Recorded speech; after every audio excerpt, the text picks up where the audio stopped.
Ustaz, bila kita sholat, pandangan kita sewaktu berdiri mengarah ke tempat sujud. Ya, tempat sujud. Bagaimana ketika rukuk, Pak Ustaz? Ke tempat sujud. Ada katanya yang dilihat ujung kaki. Enggak, tempat sujud. Kalau ujung kaki yang dilihat, iya kalau kaki kita. Kalau kaki kawan, kakinya busuk pula. Busuk kaki kawan ini. Bila tatapan pandang tempat sujud, artinya posisi kepala agak mendongak, ya. Karena ketika sujud rukuk, kepala tidak terlalu turun seperti sapi ketemu padi, ketika sapi ketemu rumput, tidak pula mendongak seperti kuda jantan mencari kuda betina. Tapi dia begini, tidak terlalu menunduk, pas.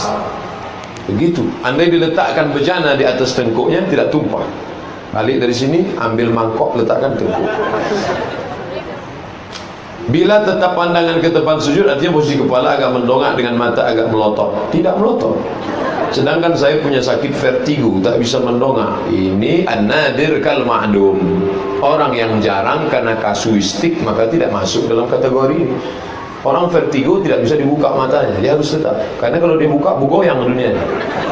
Ustaz kok tahu? Saya pernah kena. Saya kena vertigo, menggigil, keringat dingin. Solat isya 2 rakaat, rakaat ketiga pingsan.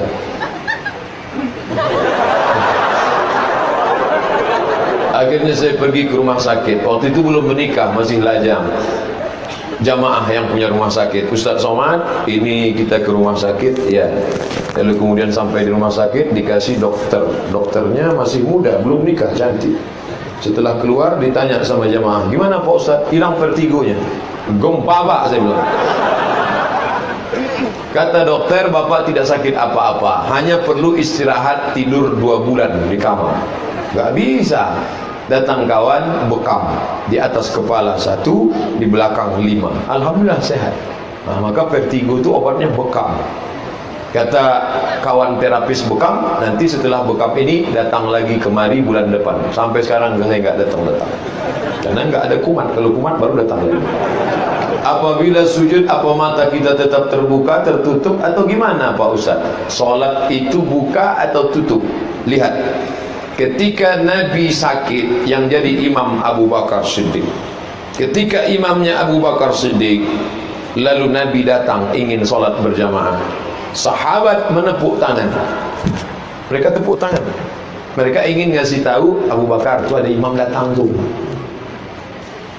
Lalu kemudian setelah salam kata Nabi, jangan tepuk tangan. Innamat tasfiqu lin-nisa. Tepuk tangan itu bagi perempuan, karena mereka tidak menyebut subhanallah. Adapun kalian kalau mau menyebutkan subhanallah. Nah, kira-kira sahabat Nabi itu sholatnya matanya terbuka atau terpejam? Terbuka, karena kalau terbuka tidak mungkin dia tahu. Contoh hadis kedua, ketika Nabi sedang sholat, Masjid Nabawi belum pakai keramik, lantainya pasir, Nabi pakai sendal. Lalu Nabi buka sendalnya waktu sedang sholat. Semua sahabat yang di belakang buka sendal. Assalamualaikum warahmatullahi wabarakatuh. Nabi melihat sendal bertebaran di belakang. Kata Nabi, kenapa kalian buka sendal? Karena kami lihat engkau buka sendal. Kata Nabi, aku buka sendal karena kata Jibril, sendalku ada najis. Kalian enggak ada najis, kenapa dibuka? Pertanyaannya, apakah sahabat waktu itu buka mata atau tutup mata? Buka. Contoh ketiga, uqtul aswadaini fi shalah. Bunuhlah 2 yang hitam ketika kau sedang salat. Allahu akbar. Bunuh 2 yang hitam. As-su'ban, ular, wal aqrab, kalajengking. Kira-kira mata terbuka apa tutup? Terbuka. Kalau tutup mana nampak? Tutup. Tiba-tiba anaconda muncul.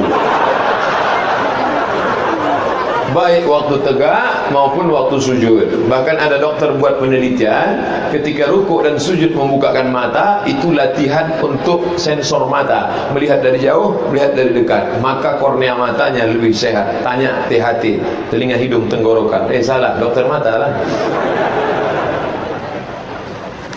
Jazakumullah khairan. Kalau kamu diucapkan jazakumullah khairan, jawabannya wa iyyakum.